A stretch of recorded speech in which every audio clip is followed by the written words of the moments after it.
The Soul Winter didn't just bite, it bruised. Beverly Farrell adjusted the collar of her wool coat as the elevator of the Lotto World Tower hummed upward, a silent silver bullet ascending into the clouds. At 52, Beverly had spent 30 years in the high-octane trenches of Chicago's Level 1 trauma centers. She had seen death, she had cheated it, and she had certainly never been intimidated by it. But as the elevator door slid open directly into the private foyer of a triple-story penthouse, the cold she felt wasn't from the wind outside. It was the atmosphere of the room itself. "He is difficult, Miss Farrell." Cho, the trembling representative from the Hansung Group's board of directors, whispered as he led her through the marble hallway. 10 nurses in 14 days. The last one left in tears because he threw a Lalique vase near her head. "Please, you are our last resort. The shareholders are panicking." Beverly didn't slow her pace. Her sensible rubber-soled shoes, the mark of a woman who valued function over fashion, squeaked softly on the polished obsidian floors. "I don't care about his vases, Mr. Cho, and I don't care about your stock prices. Is he stable?" "Physically, he's recovering from a grade 3 neurological event. Mentally?" Cho swallowed hard, stopping before a set of towering oak doors. "He is a tiger in a cage that's too small for him." Cho didn't open the door. He fled. Beverly didn't hesitate. She pushed the doors open. The master suite was a cavern of minimalist luxury. Wall-to-wall glass offered a dizzying view of the Han River, snaking through the neon-drenched veins of Seoul. In the center of the room, seated in a high-backed leather chair that looked more like a throne than a piece of furniture, was Park Yong-soo. He was a man built of sharp angles and shadows. Even at 55, and even wrapped in a charcoal silk robe that hid his surgical scars, he radiated a lethal, predatory energy. His hair was thick, obsidian streaked with silver at the temples, and his face was a masterpiece of aristocratic coldness. He didn't look at her. He was staring out at the city he owned, a glass of amber liquid, likely tea, given his medication, though he held it like it was poison, resting in his hand. "Out," he said. His voice was a low, gravelly rasp in Korean, then repeated in flawless, biting English. "I told the board, no more nannies, no more pity." Beverly walked to the center of the room, her medical bag heavy in her hand. She didn't stop until she was 5 feet from him. "I'm not a nanny, Mr. Park, and I don't have an ounce of pity in my body. It's a waste of my clinical time." Yong-soo's head turned then. It was a slow, deliberate movement. His eyes were dark, hooded, and filled with a sophisticated malice that would have sent a younger woman running for the elevator. He surveyed her, her dark skin, the graying curls pulled back into a tight, professional knot, the steady gaze of a woman who had seen the inside of a human chest and wasn't impressed by a billionaire's scowl. A cruel, thin smile touched his lips. "An American. They've sent a grandmother to lecture me." He stood up, his movements stiff but practiced, hiding the weakness in his left side. He was tall, imposing even in his convalescence. He took a step toward her, invading her personal space. "How much are they paying you to endure me? Whatever it is, I will double it if you walk out that door right now and never return." "I'm not for sale," Beverly said, her voice like granite. "Everyone is for sale," he hissed, his face inches from hers. He smelled of sandalwood and expensive bitterness. "You think you're different? You think you're going to be the savior who heals the broken monster? You're a cliché, Miss Farrell, an old woman looking for a purpose in the twilight of her career. Get out of my sight before I make sure you never work in this industry again." The air in the room turned brittle. Any other person would have flinched at the sheer vitriol in his tone. Beverly didn't blink. She slowly reached down, unzipped her bag, and pulled out a blood pressure cuff and a digital thermometer. She set them on his mahogany side table with a definitive thud. "First of all," Beverly said, her voice dropping into a register that commanded absolute silence, "I'm 52. not dead. I have more experience in my pinky finger than the last 10 nurses you scared off combined. Second, you don't have the power to fire me. My contract is with the board, and they've given me total medical authority over this residence until you are cleared for duty. Yong-Soo's eyes flared with a dangerous light. He reached out, his hand trembling slightly. A tremor he tried to hide by gripping the arm of his chair. You dare! I do dare, Beverly interrupted, stepping even closer, forcing him to look up slightly to maintain eye contact. And let's get one thing straight, Mr. Park. I'm not here to save your soul. I don't care if you're a saint or a devil, and I certainly don't care about your pain. I'm a professional. She leaned in, her voice a sharp, clinical blade. I'm not here to save you, Mr. Park. I'm here to make sure you don't die before your stock price drops. Now, sit down and give me your arm. We're checking your vitals. For the first time in his life, Park Yong-Soo was speechless. He stared at her, his chest rising and falling with jagged breaths of fury, and something else. For a fleeting second, the iron wall didn't just feel like a defense. It felt like a challenge. He didn't sit, but he didn't walk away. The battle for the penthouse had begun. The following 3 days were not a recovery. They were a siege. Park Yong-Soo did not fight with fists. He fought with the weapons of a man who had spent decades dismantling competitors. Psychological attrition, exhaustion, and calculated cruelty. He wanted Beverly Farrell to break. He wanted her to be the one to pack her bag and admit that he was beyond help, beyond care, and beyond her. It began with the 3 a.m. summons. Beverly was jolted from a light sleep in the guest wing by the sharp, rhythmic ringing of the internal intercom. When she entered his room, she found him sitting upright in the dark, the city lights reflecting off his sharp cheekbones like a mask of cold glass. I want Juk, he said, his voice a jagged rasp. Savory rice porridge with abalone, and it must be from a specific shop in Samcheong-dong. It's 3 in the morning, Mr. Park, Beverly said, her voice calm, though her heart was still thudding from the sudden wake-up call. The shops are closed, and abalone is too heavy for your digestive system while you're on the specific regimen of anticoagulants. Then find a way, he spat, his eyes flashing. Or is your expertise limited to bossing me around in the daylight? If I cannot eat what I want in my own home, what use are you? Beverly didn't argue.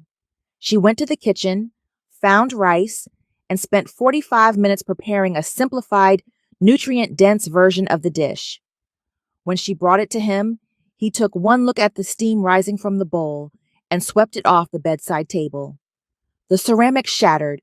The porridge splattered across Beverly's shoes. I said from Samcheong-dong, he hissed. Clean it up. And don't bother sleeping. I'll likely be thirsty in an hour. Beverly looked at the mess, then up at him. She didn't flinch. She didn't yell. She simply went to the closet, got a cloth, and knelt. As she cleaned, she felt his gaze burning into the back of her head, a predator waiting for the prey to cry. She didn't cry. She counted his breaths. 22 per minute. High. He's agitated. By the second day, the attacks became personal.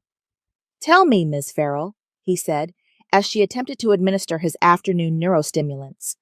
He leaned back in his leather chair, watching her through narrowed eyes. Does it bother you, being a servant at your age? Back in your country, I imagine a woman like you is invisible. Here, you are merely an inconvenience. You have no husband, no children mentioned in your file, just a failing clinic and a desperate need for my company's one. Beverly reached out to take his pulse. He pulled his hand away as if her touch were acid. My personal life is not the patient's concern, she said, her voice like a steady heartbeat. What is my concern is the fact that your left hand has been trembling for the last 10 minutes, and you're trying to hide it under that cashmere throw.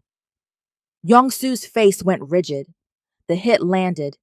He tucked his hand deeper into the folds of the blanket, his jaw tightening so hard she heard the bone click. I see everything, Yong-su, she said softly, using his first name for the first time. It was a tactical strike, a breach of his formal armor. I see that you haven't slept more than 2 hours a night since I arrived. I see the way you wince when the sun hits the glass because the light triggers your migraines. You can insult my clothes, my age, and my country all you want. But I am the only person in this building who isn't afraid of your temper, and therefore, the only one who can actually see you. You see nothing, he growled, though his voice lacked its usual bite. You see a paycheck. I see a man who is terrified that if he isn't the tiger of Seoul, he's nothing at all. The breaking point came on the third evening. The elevator chimed, a courier delivering a locked briefcase of sensitive documents from the Hansung headquarters. Yong-su, fueled by a mixture of pride and a refusal to be sidelined, stood up from his chair. He was dressed in a crisp white shirt, the top buttons undone, looking every bit the powerful executive, save for the slight pallor of his skin. I am going to the study, he announced. I have a merger to oversee. You aren't cleared for extended cognitive stress, and you certainly aren't cleared to walk that distance without assistance, Beverly said, stepping into his path. Move, he commanded. No, your blood pressure spiked this morning. If you sit at that desk for 4 hours, you risk a secondary event. I said, move. Yong-su reached out, his right hand, his strong side, grabbing her shoulder to shove her aside. It was a burst of exertion his body wasn't ready for. As he tried to pivot past her, his left leg, still compromised by the neurological damage, gave way. The world tilted. His equilibrium shattered. Yong-su braced for the humiliating impact of the marble floor. It never came. Beverly moved with the practiced, explosive grace of a nurse who had spent decades catching falling bodies. She stepped into his space, her arm hooking under his, her shoulder catching his chest. She was solid, a pillar of warm, unyielding strength. He crashed against her, his face buried in the crook of her neck. For a long, agonizing second, the silence in the penthouse was absolute. The only sound was Yong-su's ragged, panicked breathing against her skin. He was heavy, his heart hammering against her ribs like a trapped bird. His hands, usually so controlled, were clawing at her scrubs, gripping her with a desperation that bypassed his pride. Beverly didn't push him off. She didn't mock him. She simply shifted her weight, holding him steady, her hand coming up to rest firmly on the small of his back. I've got you, she whispered. It wasn't a taunt. It was a promise. Yong-su pulled back just enough to look at her. His hair was disheveled, falling over his eyes, and for the first time, the iron wall was gone. In its place was a raw, naked vulnerability. He was looking at her, really looking at her, not as a nurse, or an American, or an enemy. He was looking at her as a drowning man looks at the shore. His hand, still trembling, stayed on her arm. He didn't pull away. The distance between them was gone, replaced by an intensity that made the air feel thick, charged with a sudden, frightening electricity. I told you, Beverly said, her voice low and resonant. I'm not here to let you fall. Yong-su didn't speak. He couldn't. He simply leaned into her, letting her take his weight. As the first crack in his heart began to spread, by nightfall, the sky over Seoul hadn't just turned gray. It had vanished. A Siberian front had slammed into the peninsula, burying the city in a blinding horizontal sheet of white. From the 100th floor of the Lotte World Tower, the world below, the Han River, the sprawling lights of Gangnam, the pulsing veins of traffic, was gone. They were suspended in a void. Due to the severity of the blizzard, Yong-su had uncharacteristically dismissed the household staff early, sending them home before the mountain passes and bridges closed. Now, the sprawling 5,000-square-foot penthouse felt less like a palace and more like a silver and glass tomb. The silence was a physical weight. Beverly moved through the kitchen, the soft clack of a knife against a cutting board the only rhythm in the stillness. She was making a beef and radish soup, sugogi muguk, something light enough for his digestion, but heavy enough to ward off the chill seeping through the reinforced glass. She didn't ask him if he was hungry. She knew that if she asked, he would say no just to maintain the illusion of control. When the soup was done, she carried a tray toward the library. She found him sitting in the dark, the only light coming from the embers in the fireplace and the ghostly flickering white of the storm outside. He was staring at a framed photograph on his desk, an old grainy black and white image of a woman standing in front of a modest market stall. He didn't look up when she entered. He didn't order her out. The fight from the previous night had drained the venom from his posture, leaving behind something far more dangerous: exhaustion. "Eat," Beverly said, setting the tray on the low table near his chair. "The ginger will help with the nausea from the new meds." "I told you I wasn't hungry," he murmured, his voice sounding thin against the howling wind. "And I told you that your opinion on your caloric intake is secondary to my medical orders," she countered, though her voice was softer than usual. She turned to leave, but stopped at the door. "I'll be in the kitchen if you need to throw the bowl at someone. It's easier to clean the tile than the rug." She retreated, but she didn't go far. She sat in the darkened dining nook, sipping a cup of tea, watching the reflection in the glass. 10 minutes passed, then the sound of a spoon hitting ceramic. She watched his silhouette. He didn't eat like a billionaire. He ate like a man who remembered what it was to be truly hungry, efficient, focused, almost desperate. When he finished, he didn't call for her. He stayed seated, staring into the dying fire. Beverly walked back in to retrieve the tray. As she reached for the bowl, his hand shot out, not with the violence of the previous days, but with a tentative, grounding pressure, and caught her wrist. His skin was warm, his grip steady despite the tremor. "My mother sold seaweed rolls in Guangzhong Market," he said suddenly. The confession was so abrupt it felt like a physical blow. "I was 12. I watched a group of men in suits like the ones I wear now, knock her stall over because she couldn't pay for protection. They stepped on the food. They stepped on her hands." Beverly went still, her hand still hovering over the tray. She stayed quiet, knowing that for a man like Yong-Soo, silence was the only safe harbor for the truth. "I decided that day," he continued, his gaze fixed on the fire, "that I would never be the person on the ground. I would be the one in the suit. I would be the one who decided who lived and who broke." He let go of her wrist, his hand falling back to his lap. "You call me cruel. You call me heartless. But heartless men do not lose their empires, Miss Farrell. They do not get stepped on." Beverly looked at him, really looked at him.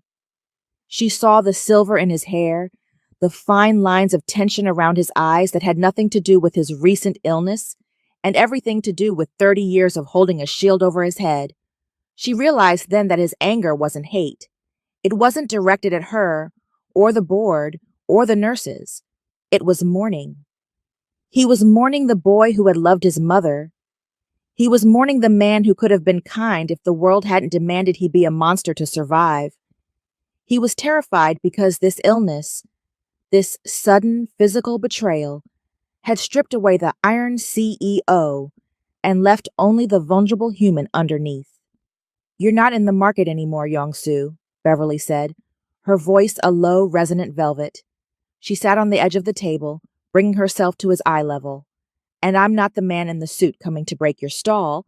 I'm the woman who's going to make sure your hands are strong enough to hold whatever you want." Yong-Soo finally looked up. The firelight caught the moisture in his eyes. A glimmer. He quickly blinked away. For the first time, he didn't pull away when she reached out.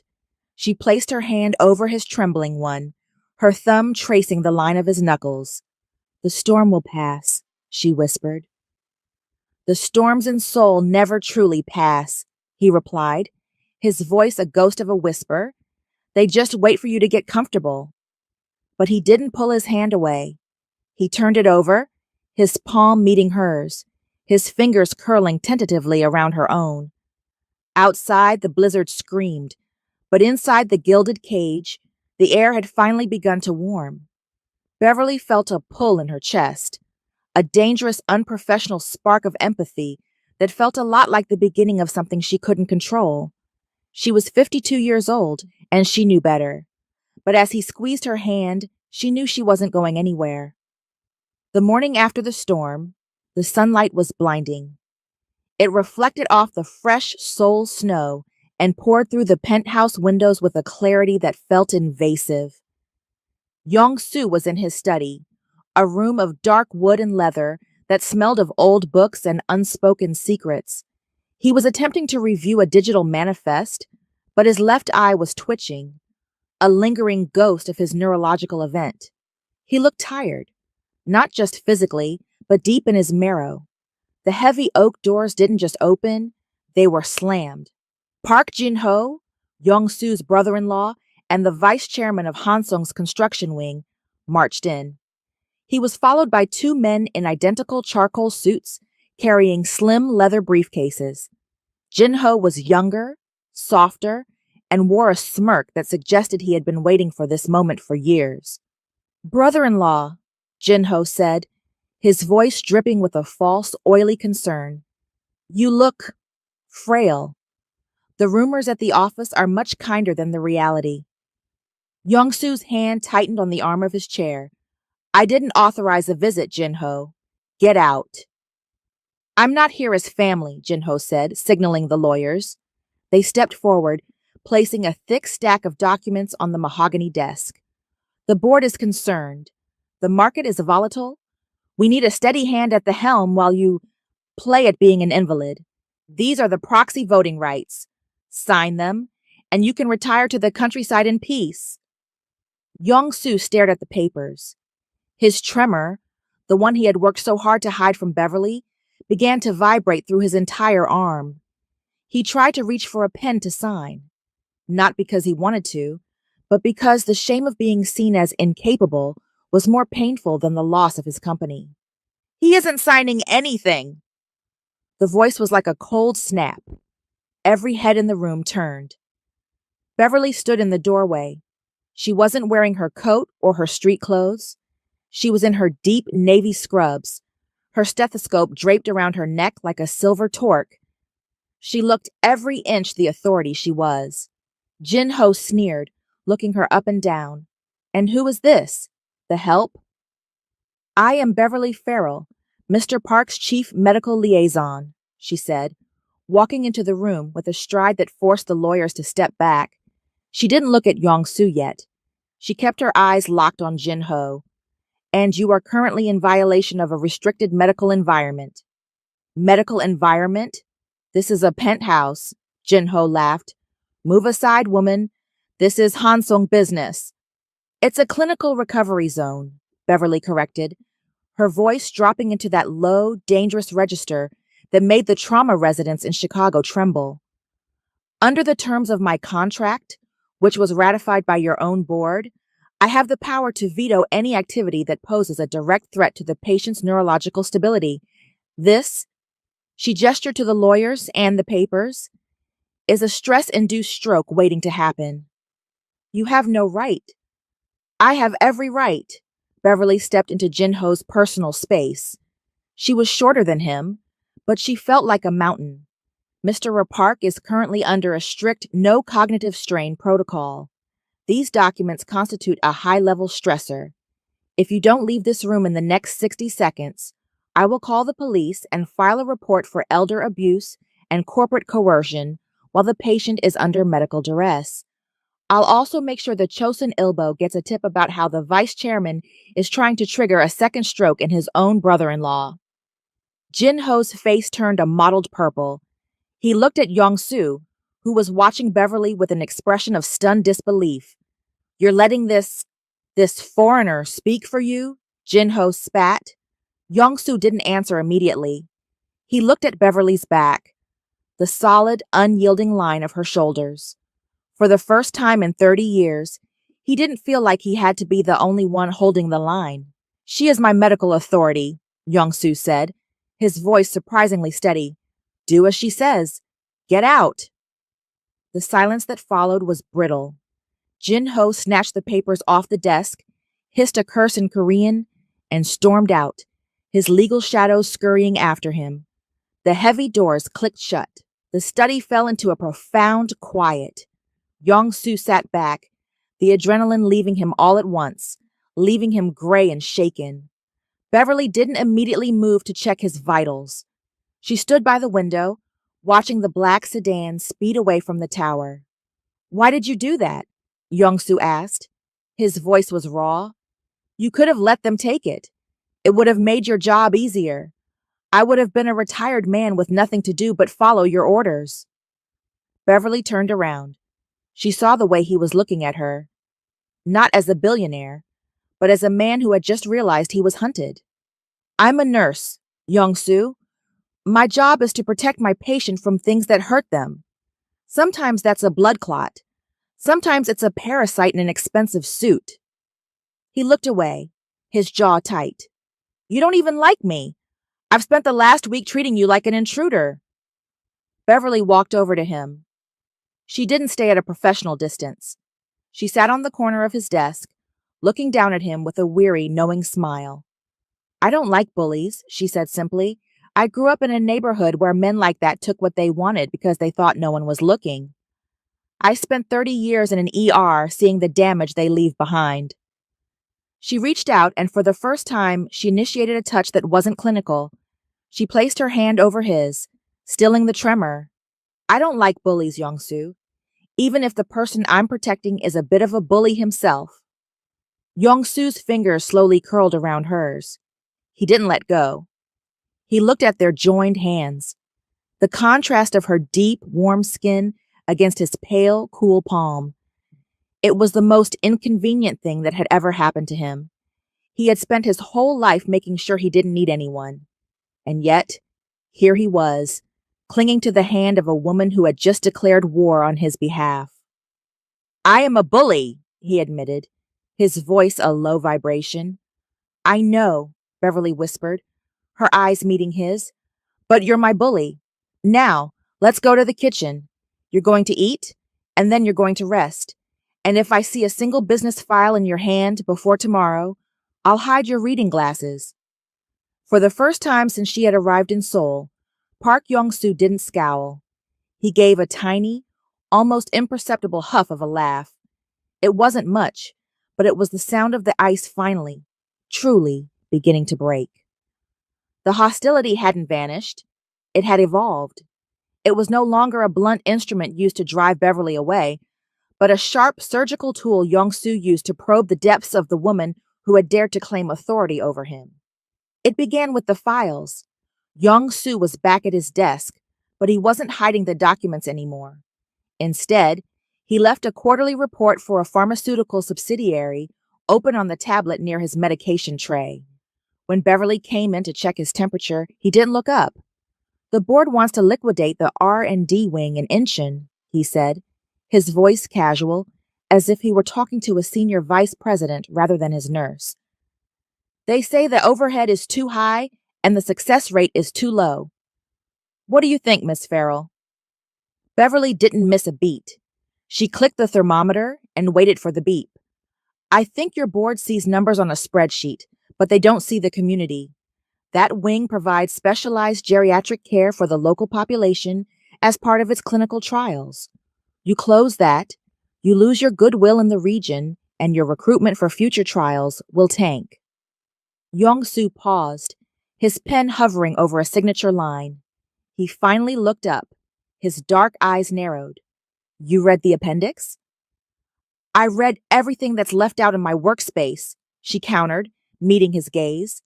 And as someone who ran a clinic in a neighborhood that didn't make sense on paper, I can tell you that loyalty is a more stable currency than a one-time tax write-off.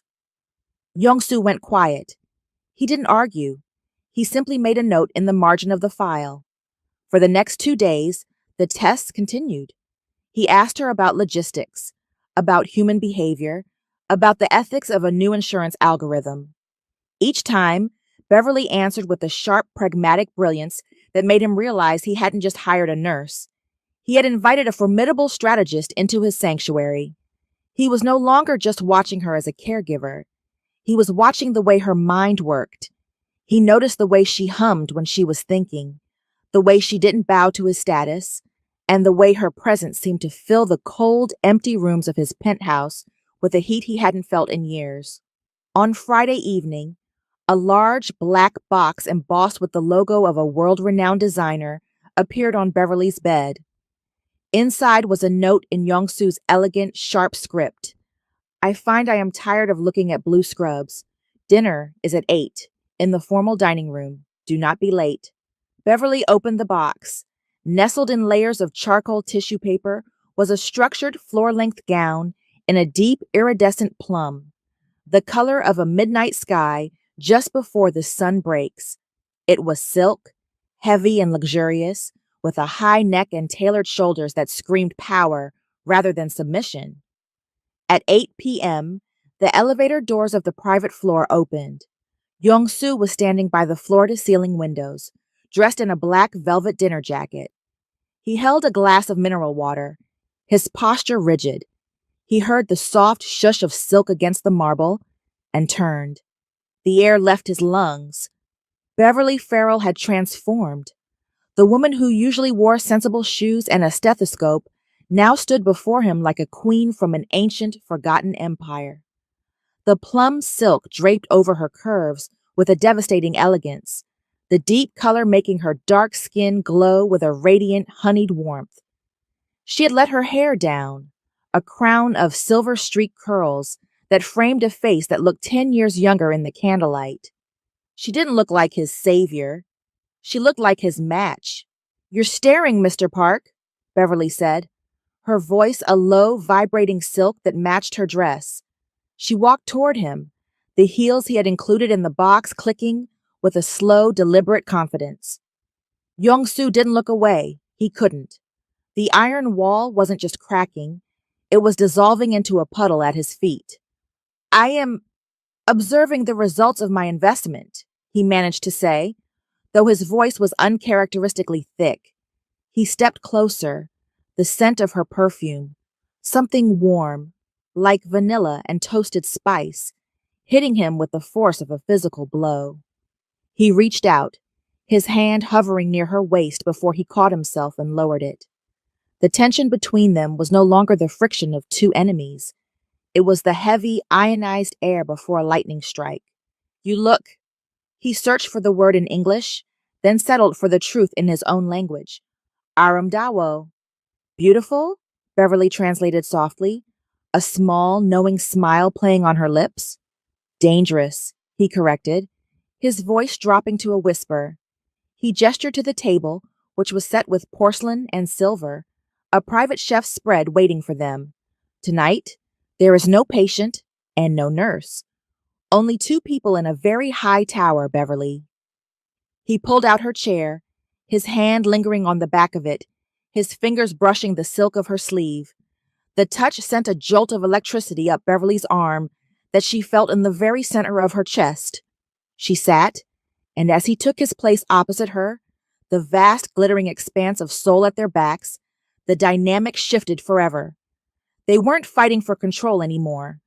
They were fighting the realization that they had both found the one thing they weren't looking for, an equal who saw through their armor.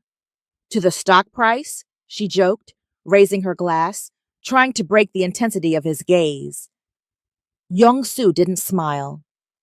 He leaned forward, the candlelight dancing in his dark eyes. "To the inconvenient woman who made me realize I was already dead before she arrived." The silence of the penthouse was usually a sanctuary, but at 3 in the morning, it felt like an empty tomb. Beverly was pulled from a deep, dreamless sleep by a sound that didn't belong in a billion-dollar fortress. It wasn't the rhythmic hum of the HVAC or the distant whistle of the wind against the Lotte Tower. It was the discordant symphony of shattering glass, followed by a heavy, muffled thud. She was out of bed before her conscious mind had fully processed the noise. Training took over. 30 years of ER instincts that didn't care about silk robes or penthouse views. She didn't grab her medical bag. She followed the sound of the ragged, animalistic gasping coming from the master suite. When she pushed open the doors, she didn't find the king of Seoul. The room was bathed in the ghostly blue light of the moon. Young-soo was on the floor beside his bed, tangled in charcoal sheets that looked like shrouds. A crystal carafe lay in glittering shards across the marble. He was convulsing, not with a seizure, but with the violent, rhythmic tremors of a man trapped in a memory. No, he was whispering, the word a jagged tear in the quiet. Not yet. I can't move. Help me. Yama. His eyes were wide, fixed on a point in the air that only he could see. He was back in the moment of his neurological collapse, the terrifying instant when his body had turned into a stone, when he had fallen in his office and laid undiscovered for hours, convinced he was dying alone. Young-soo, Beverly called out, her voice firm and grounding. He didn't hear her. He was clawing at his own chest, his breath coming in high, whistling hitches. Beverly dropped to her knees in the middle of the glass shards, ignoring the sting as a small fragment nipped her palm. She didn't reach for the sedative she kept in her pocket. She knew this wasn't a medical emergency of the body. It was a mutiny of the soul. Young-soo, look at me, she commanded, her voice dropping into a low, resonant vibration. The trauma voice that had calmed 1,000 dying men. She reached out and took his face in both of her hands. His skin was ice cold and slick with sweat. He flinched, a violent jerk of his neck, his eyes darting wildly. Listen to my voice, Beverly said, moving closer until she was in his personal space, her warmth radiating against his chilled frame. You are not in that office. You are not alone. You are in your home. My name is Beverly. Say it. He let out a strangled sob, his fingers digging into her forearms with bruising force. I can't. The dark is just shadows, Young-soo. Focus on my hands. Feel them? She pressed her palms firmer against his cheeks, her thumbs tracing the line of his jaw. Focus on the heat. I'm right here. I'm not going anywhere. You're safe. She began to hum, a low, wordless melody, a bluesy, soulful vibration that she used to hum to herself during the long, bloody shifts in Chicago. She pulled his head toward her, guiding him until his forehead rested against her shoulder. Breathe with me, she whispered into his hair. In for 4, out for 4. Follow my chest. Slowly, the violent racking of his shoulders began to subside. The panicked, bird-like fluttering of his heart against her collarbone slowed to a heavy, exhausted thud. The tension that had made his body as rigid as iron for days finally, mercifully, snapped. Young-soo collapsed against her. He didn't just lean. He surrendered. His arms wrapped around her waist, his fingers clutching the fabric of her cotton pajamas, as if she were the only solid thing left in a world of water. He buried his face in the crook of her neck, his breath warm and shaky against her skin. For the first time since she had arrived in Korea, there was no Mr. Park. There was no billionaire. There was only a man who had been lonely for 50 years, finally allowing himself to be held. Beverly wrapped her arms around him, her chin resting on the top of his head. She didn't say anything. She didn't offer clinical platitudes. She simply let him be small. She let him be broken. They stayed like that on the cold marble floor for a long time, surrounded by broken glass and moonlight. The morning brought a different kind of light, soft, golden, and strangely quiet. Beverly was in the kitchen, the scent of fresh coffee and toasted sourdough filling the air. She heard the soft, slow click-thud of Young-soo's cane. When he appeared in the doorway, he was dressed in a simple navy sweater and slacks. He looked tired, the shadows under his eyes permanent, but the frantic, haunted look was gone.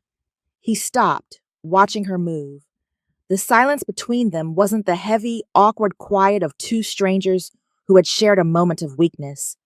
It was the thick, charged silence of two people who now knew each other's secrets. I broke a carafe, he said. His voice was low, devoid of its usual silver-edged bite.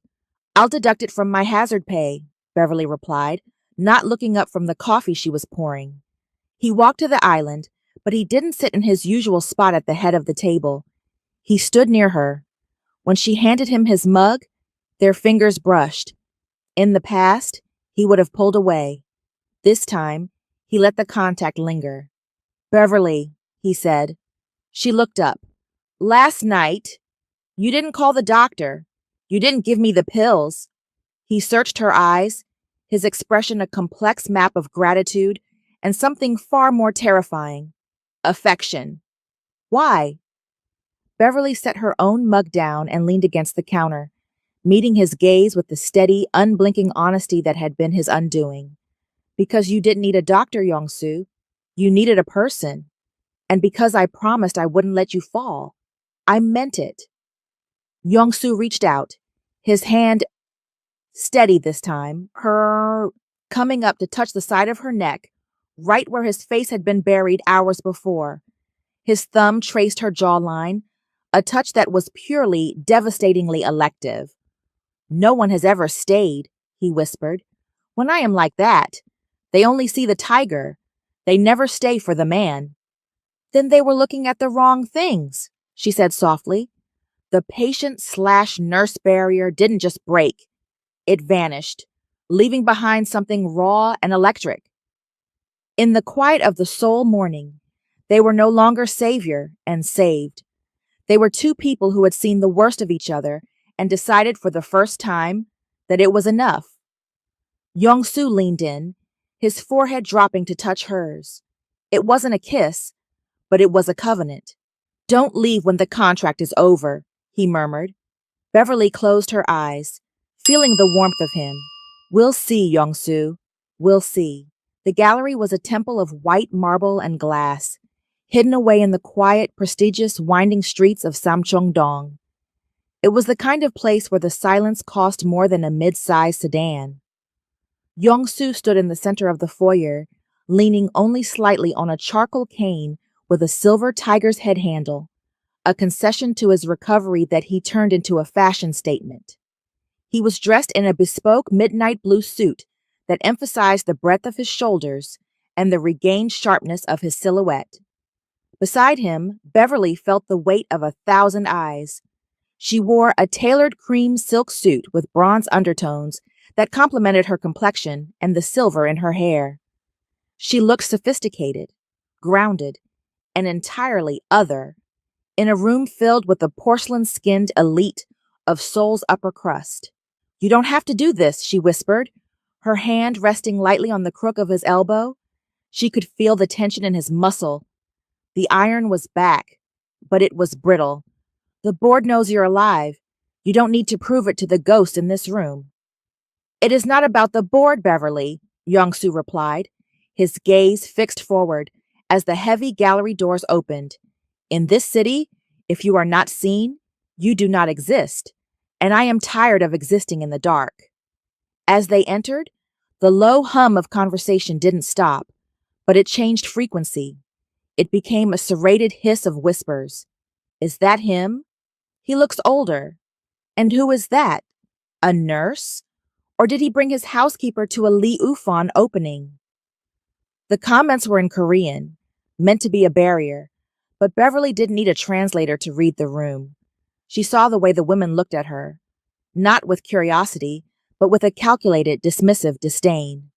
They looked at her age, they looked at her skin, and they looked at the way Yong-soo's hand seemed to possessively guide her through the crowd. A woman in a sharp Chanel suit, the wife of a rival logistics mogul, glided toward them. Mrs. Choi was known for a tongue that was as expensive as it was poisonous. Chairman Park, she said, her voice a tinkling bell. We were so worried. The stroke? Or was it a heart failure? It's so hard to keep track of the rumors. You look surviving. Yong-soo offered a smile that didn't reach his eyes, a cold, predatory baring of teeth. I am more than surviving, Mrs. Choi. I am revitalized. Mrs. Choi's eyes flicked to Beverly, her lip curling in a micro expression of revulsion. She switched to English, her accent thick and mocking. And this? Is this part of your rehabilitation? I didn't know the Hansen Group was hiring foreign help for social outings. She is quite sturdy. Is she the one who helps you walk? The insult was multi-layered. A jab at his weakness, a racist dismissal of Beverly as a laborer, and a sneer at her age. Beverly felt the familiar heat of an ER nurse's temper rising in her chest. But before she could speak, she felt Young-Soo's grip on her arm tighten. He didn't pull her back. He stepped forward, pulling her into the center of the circle that had gathered. He didn't raise his voice. He didn't need to. When Park Young-Soo spoke, the room became a vacuum. "Mrs. Choi," he said, his English flawless and cutting, "your ignorance is as outdated as your husband's quarterly earnings. This is not help. This is Beverly Farrell." He turned, looking at Beverly with an expression of such intense, public reverence that it silenced the murmurs. "She is my most trusted advisor," Young-Soo announced, his voice carrying to every corner of the room. "She is the woman who saw the flaws in my Incheon R&D strategy that my entire board missed.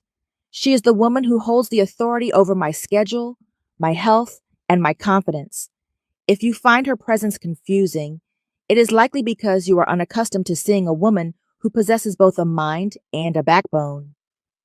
He leaned in closer to Mrs. Choi, his voice dropping to a lethal whisper, "And if you ever refer to her as help, again, I will ensure your husband's firm is delisted from our supply chain before the champagne in your hand loses its bubbles."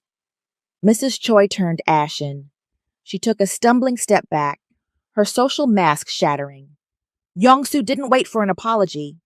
He turned his back on her, dismissing the elite of Seoul with a single movement.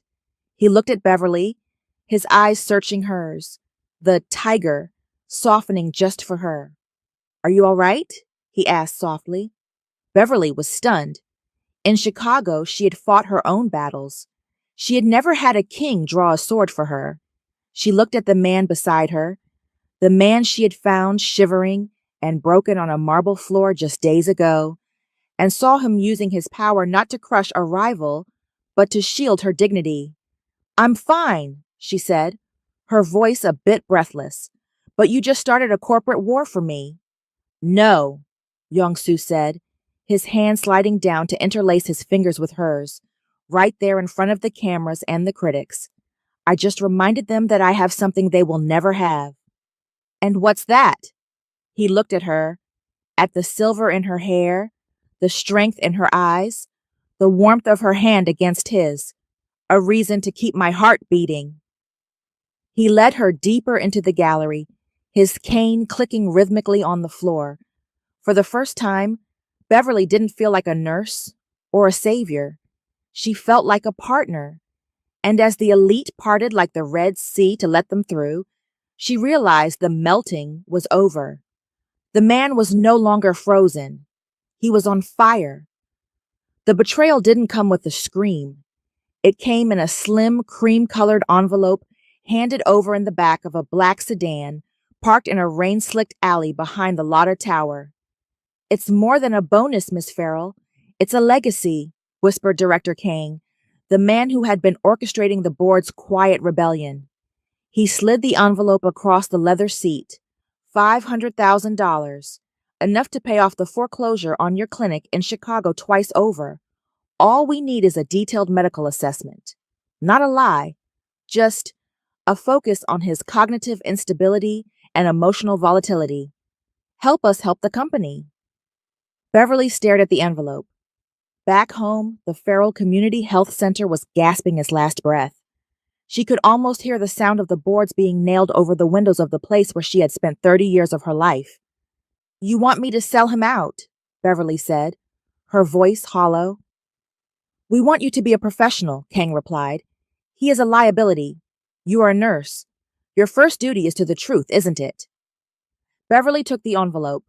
She didn't say yes, but she didn't leave it on the seat. The weight of it felt like a lead sinker in the pocket of her coat, as she ascended back to the penthouse. Inside the penthouse, the atmosphere had changed. The iron wall had been replaced by a tentative, blossoming warmth. Yong-Soo was in the kitchen, not the library, and he was actually attempting to brew tea. He looked up as she entered, and for the first time, a genuine, unguarded smile touched his lips. "You're late," he said. It wasn't a command. It was a soft observation. "I was beginning to think the soul traffic had swallowed you whole. I've made Omija cha. It's supposed to be good for the heart." Beverly felt a sharp, agonizing twist in her chest. She looked at him. This man who had gone from a monster to a man trying to learn how to care for someone. The $500,000 check in her pocket felt like a brand against her thigh. "Thank you, Yong-Soo," she managed to say, her voice tight. She retreated to her room to change, leaving her bag on the marble island. She needed a moment to breathe, to think, to figure out how to burn that check without burning her clinic with it. But Yong-Soo was a man of detail. He was a man who noticed when the wind shifted. When Beverly returned to the kitchen 10 minutes later, the air had turned to liquid nitrogen. The tea was sitting untouched, the steam no longer rising. Yong-Soo was standing by the island. In his hand was the cream-colored envelope. The check was out, lying flat on the cold stone surface like a dead thing. Beside it was her clinic's foreclosure notice, the paper she had been carrying like a prayer for weeks. He didn't look at her. He was staring at the check. His face was a mask of such profound, crystalline coldness that it made their first meeting look like a summer afternoon. "Yong-Soo," she started, her heart dropping into her stomach. "I was curious," he said, his voice a low, terrifying whisper. "I thought perhaps you were troubled by your home. I thought I might surprise you by handling your debts myself. I went into your bag to find the name of the bank." He finally looked at her. His eyes weren't filled with the tiger's fury. They were filled with a raw, bleeding heartbreak that was 1,000 times worse. "But it seems my board is more efficient than I am," he said, his voice cracking just once before he smoothed it into ice. 500,000. Is that the price of my head these days? Or is it the price of your sincerity?" "It's not what it looks like," Beverly said, stepping forward. "I didn't take it. I haven't signed anything. They approached me and you kept it," he spat, the volume of his voice finally rising. He swept the check off the counter with a violent motion.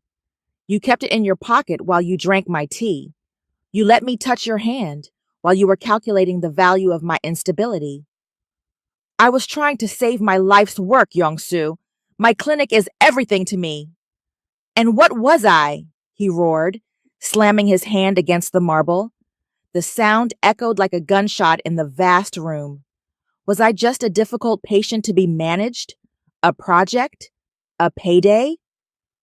The enemy's vibe returned, but it wasn't the petty bickering of the first week.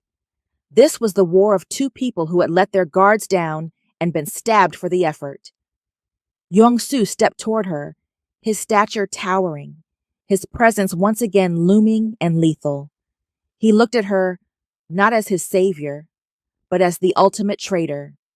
"I should have known," he hissed, his face inches from hers. "A man like me is never loved. He is only leased. You are no different than the nurses who cried, Beverly. You're just more expensive." "Don't you dare," Beverly whispered, her eyes filling with hot, angry tears. "Don't you dare turn me into a villain because you're too scared to believe someone could actually care about you." "Get out," he said. The words were flat, dead. "Yong-Soo, get out of this room. Get out of my sight." He turned his back on her, grabbing the edge of the sink so hard his knuckles turned white. The tremor in his hand was back, more violent than ever. "Your contract is still active. I cannot fire you without the board's interference, so you will stay in your wing. You will perform your clinical duties, but do not speak to me. Do not look at me. From this moment on, you are nothing but a ghost in this house." Beverly stood frozen. The man she had started to love had just retreated behind a wall, thicker than any he had built before. She picked up the foreclosure notice, leaving the board's check on the floor where it had fallen. She walked out of the kitchen, each step feeling like she was walking over broken glass. The iron wall was back, and this time, Beverly wasn't sure if she had the strength to break it down again. The air in the Hansung Group's private executive lounge was thick with the scent of expensive tobacco and impending doom. Director Kang and two other board members sat across from Yong-soo, their faces masks of sympathetic concern that didn't quite hide the hunger in their eyes. Yong-soo sat at the head of the table, his face a granite carving. He looked every bit the emperor, but Beverly, standing in the shadows by the door, saw the slight tremor in his left hand that he was hiding beneath the mahogany surface. "The medical report, Miss Farrell?" Kang asked, leaning forward. "We have the documents ready for your signature. The special bonus is ready for wire transfer the moment we conclude this." Yong-soo didn't look at her. He stared straight ahead, his jaw set so tight it looked ready to shatter. He was waiting for the final blow. He was waiting for her to confirm his deepest fear, that everyone, even the woman who had held him through a night terror, had a price. Beverly stepped into the light. She wasn't wearing her scrubs. She was wearing a sharp charcoal gray blazer and slacks. She looked like a woman who was done being a pawn.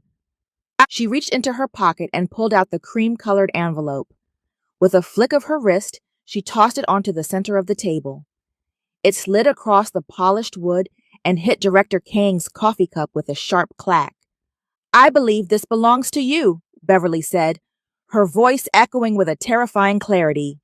Kang blinked, his composure faltering. "Ms. Farrell, I think there's been a misunderstanding."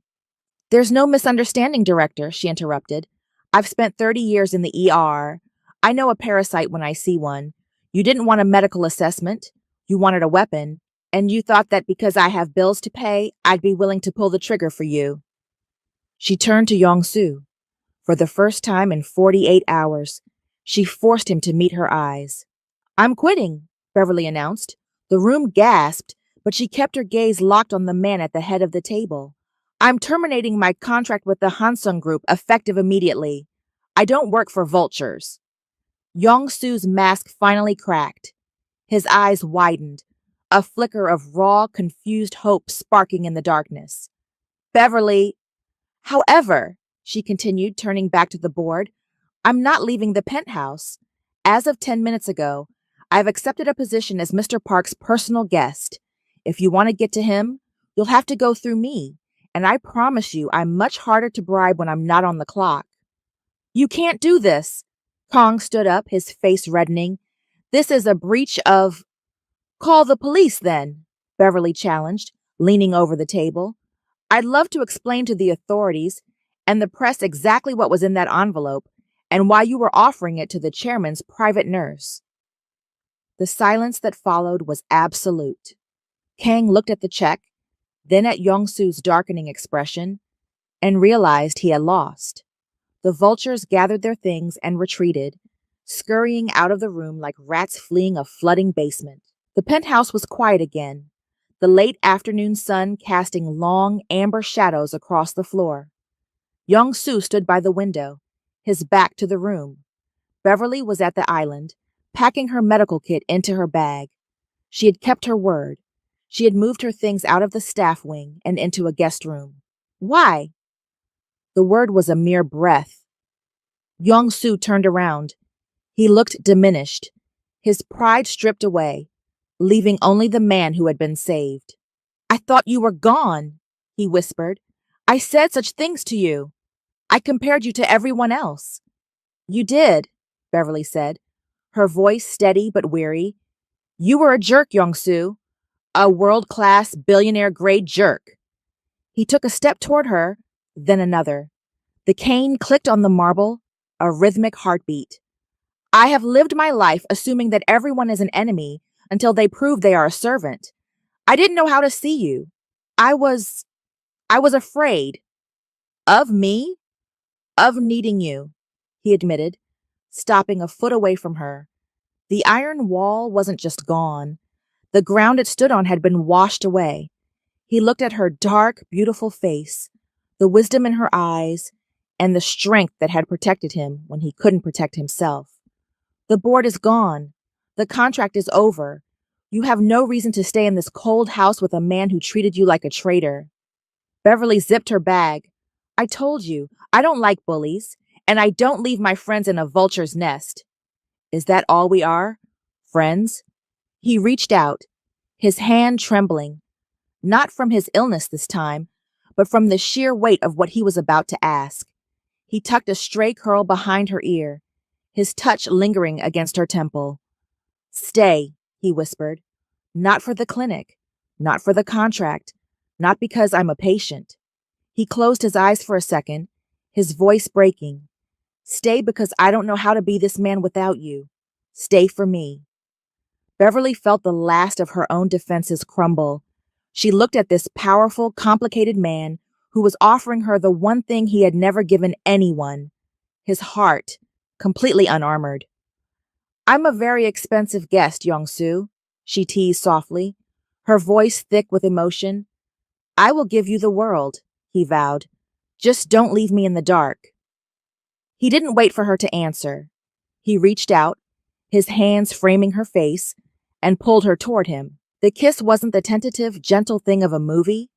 It was intense, beautiful, and fueled by weeks of suppressed longing and battlefield adrenaline. It was the collision of two people who had spent 50 years building fortresses, finally realizing they wanted to be conquered. Yong-Soo tasted of tea and salt, and a hunger that went deeper than the physical.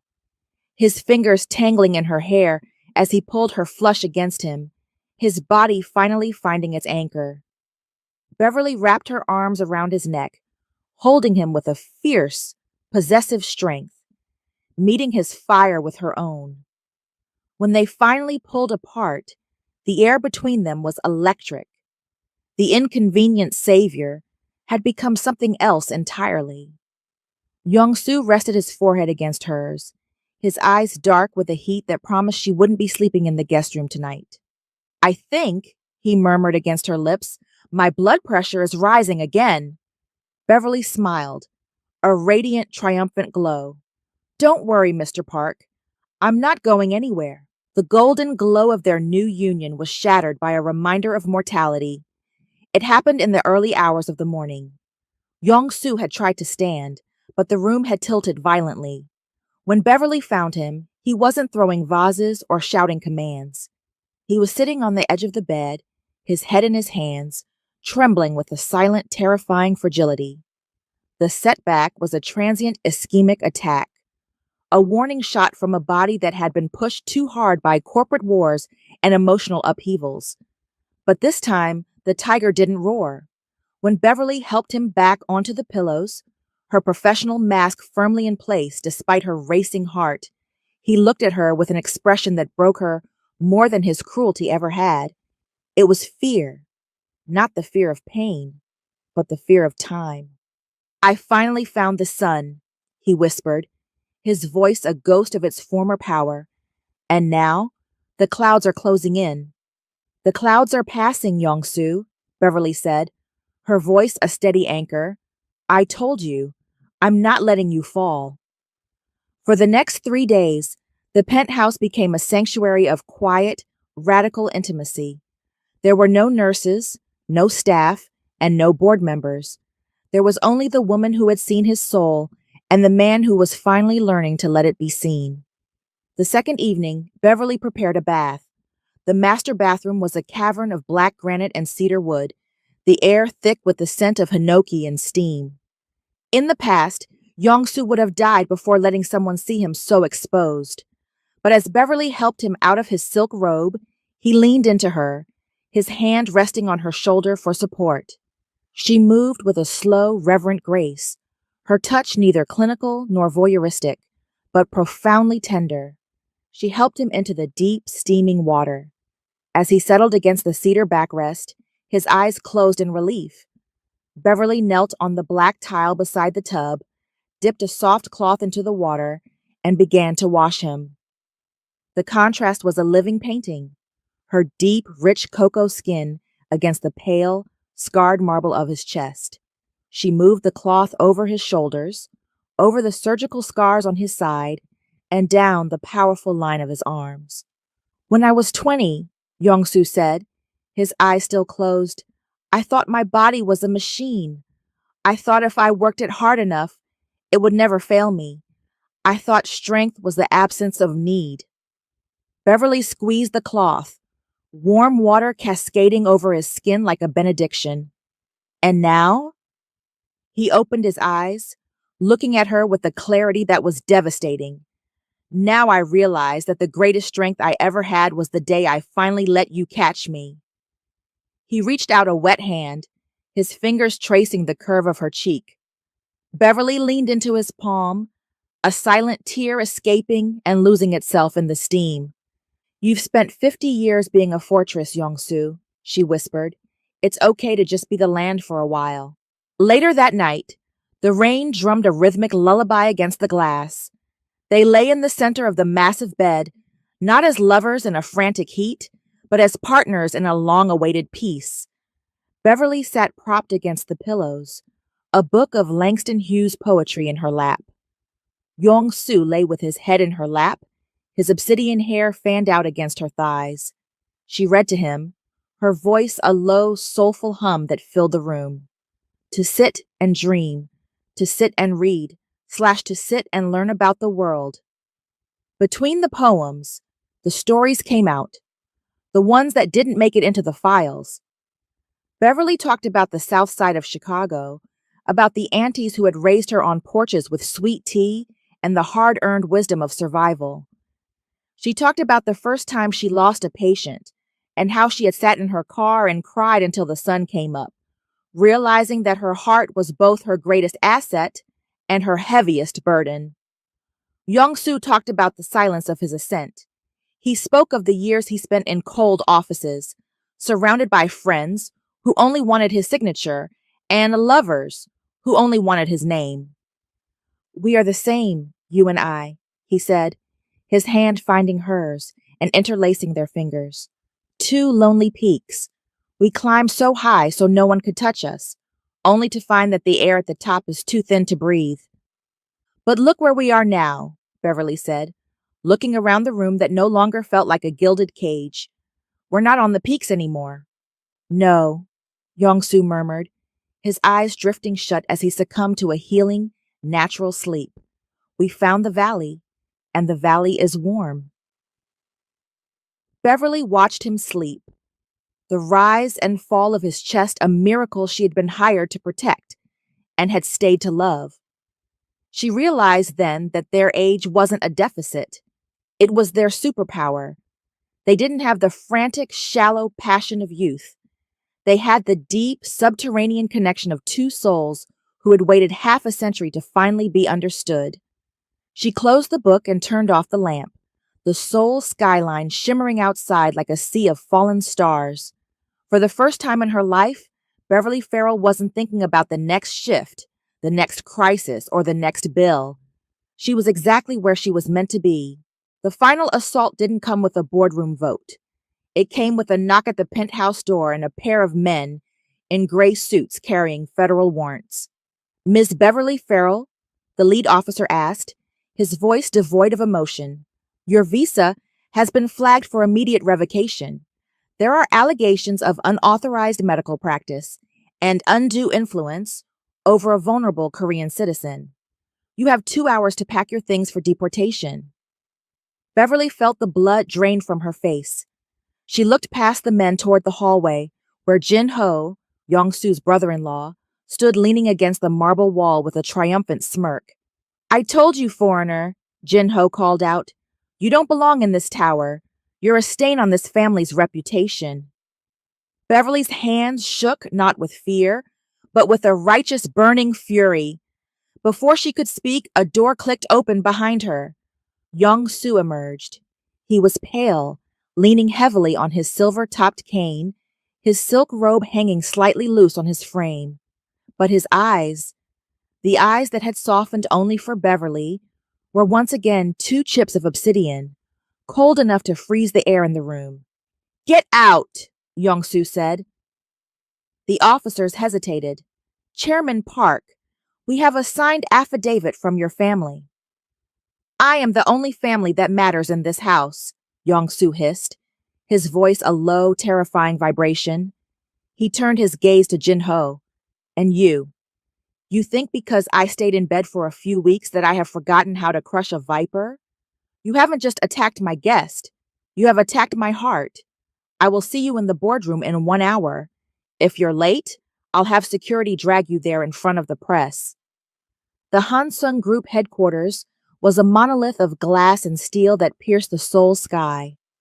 In the grand boardroom on the top floor, the air was suffocating. The directors sat in high-backed leather chairs, whispering about the incapacitated king and the American woman who had supposedly bewitched him. Jin-Ho sat at the head of the table.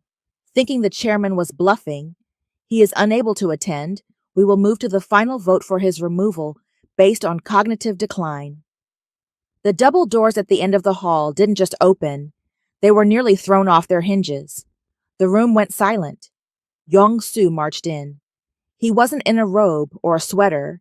He was in a black three-piece suit, tailored to such lethal perfection that he looked like a god of war returning from the brink. He walked with a slight limp, his cane hitting the floor with a rhythmic, intimidating thud, but he didn't look weak. And on his arm, dressed in the iridescent plum silk gown from their first dinner, was Beverly. She walked with her chin high, her hand resting on his sleeve, not as a support, but as a throne. The reports of my decline have been greatly exaggerated, Yong-Soo announced, his voice booming through the silent room. He didn't take his seat.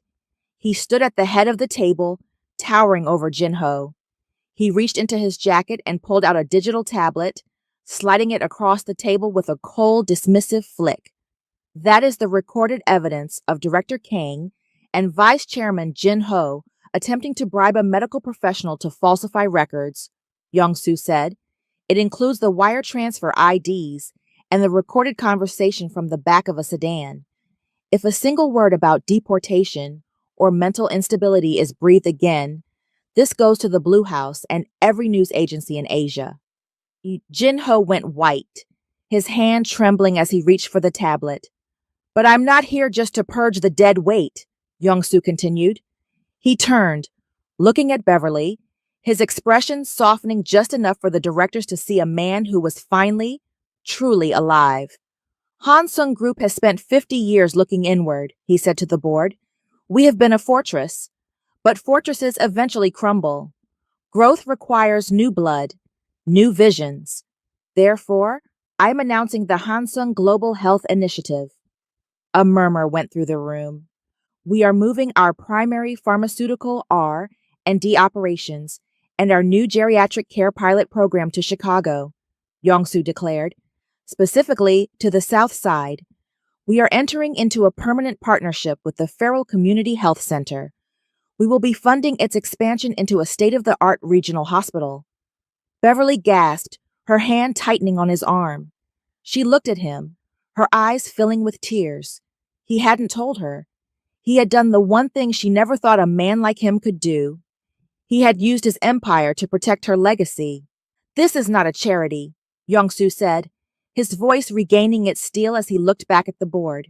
It is a strategic foothold in the Western market.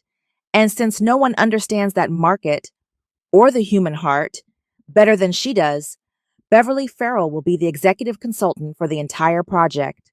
He looked at Jin-Ho, who was staring at him in stunned defeat. Now, pack your things, Jin-Ho. You're fired. I believe there's an opening for a seaweed stall in Gwangjang Market if you're looking for work. The boardroom cleared out in a flurry of panicked directors and scurrying lawyers. For the first time, they were alone in the massive glass room, the city of Seoul spread out beneath them like a map of their future. Yong-Soo leaned against the table, the adrenaline of the confrontation fading, leaving him a little breathless. Beverly stepped into his space, her hands coming up to rest on his chest, feeling the steady, powerful thrum of his heart. You didn't have to do that, she whispered. The clinic, The move, it's too much, Young-soo.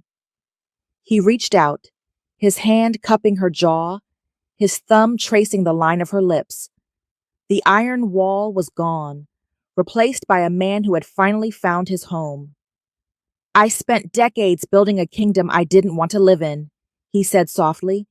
What is an empire if I have to stand in it alone? I'm not just saving your clinic, Beverly. I'm making sure that wherever you go, I am right there beside you. He pulled her closer, his forehead resting against hers. I am a difficult man, he murmured, and I am a patient who doesn't follow orders. Are you sure you want to handle me for the rest of your life? Beverly smiled, a radiant, beautiful expression that lit up the entire room. She leaned up, her lips brushing his. I've handled trauma bays, gangsters, and billionaire vipers, Young-soo. I think I can handle one stubborn tiger. The kiss that followed was no longer a desperate plea. It was a victory. It was the sound of a wall falling and the beginning of a life where the inconvenient savior and the cold hero finally became one. Spring in Seoul arrived not with a whisper, but with a riot of cherry blossoms. The white and pink petals drifted through the canyons of Gangnam, coating the black sedans and glass towers in a layer of soft, fragile life. In the penthouse, the air had changed. The sterile, metallic chill of winter was gone, replaced by the scent of open windows and the steady, rhythmic hum of a life being rebuilt. Beverly Farrell stood in the center of the master suite, her suitcase open on the bed. Her formal contract with the Hansung Group lay on the bedside table, stamped with a final, red terminated seal. Legally, her duty was done. She was no longer a hired savior. She was no longer a line item in a corporate budget. A pair of strong, familiar arms wrapped around her waist from behind. Young-soo leaned his chin on her shoulder, his breath warm against her neck.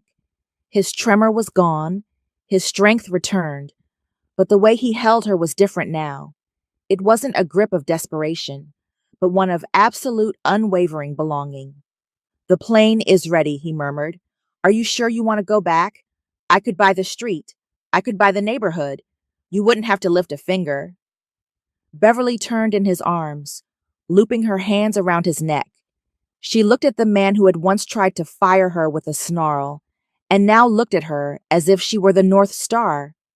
I don't want you to buy it, Young-soo, she said, her voice a low, fond velvet. I want you to see it.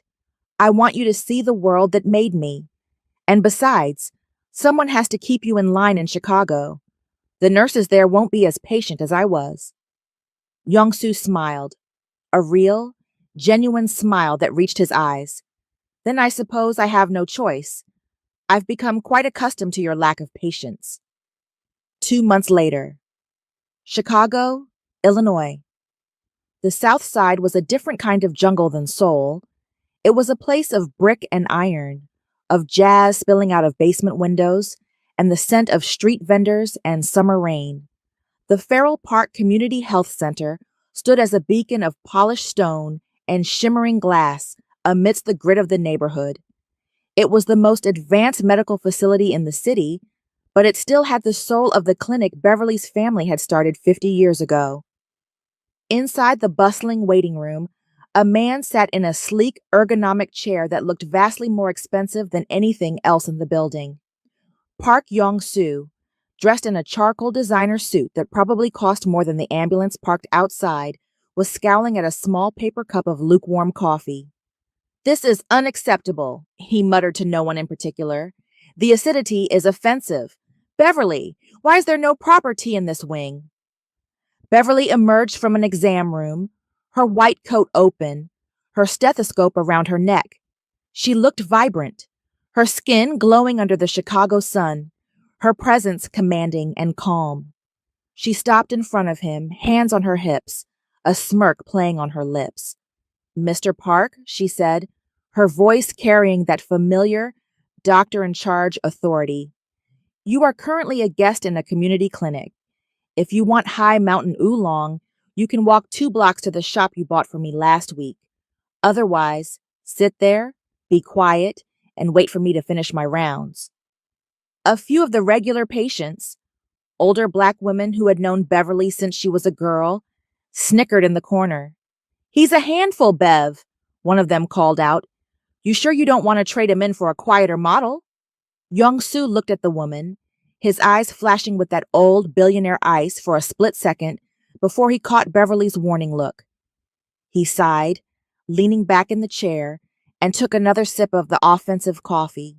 "She wouldn't dare," Young-Soo grumbled, though his eyes followed Beverly as she moved through the clinic. He watched her with a pride so thick it was palpable. He was a billionaire in a plastic chair, a tiger in a neighborhood that didn't know his name, and he had never been happier. As the sun began to dip below the Chicago skyline, painting the brick buildings in hues of deep orange and gold, Beverly and Young-Soo walked out of the clinic together. They didn't head for the black SUV idling at the curb.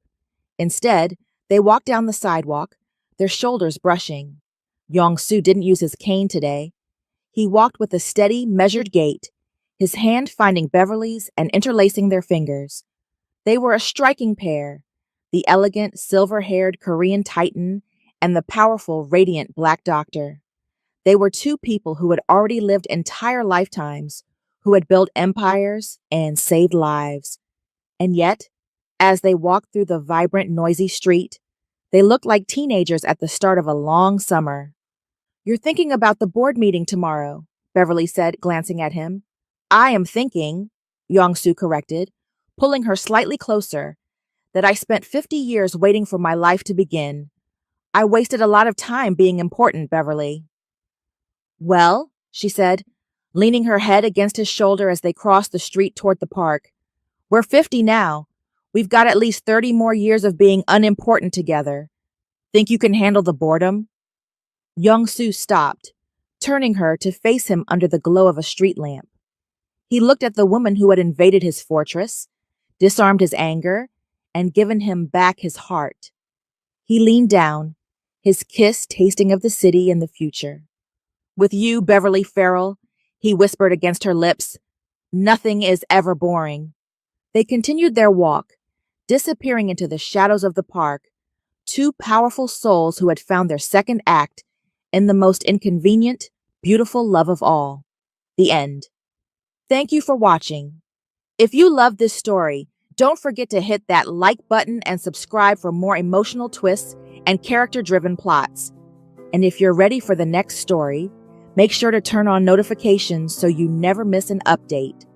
Until next time, keep believing in love that defies all odds.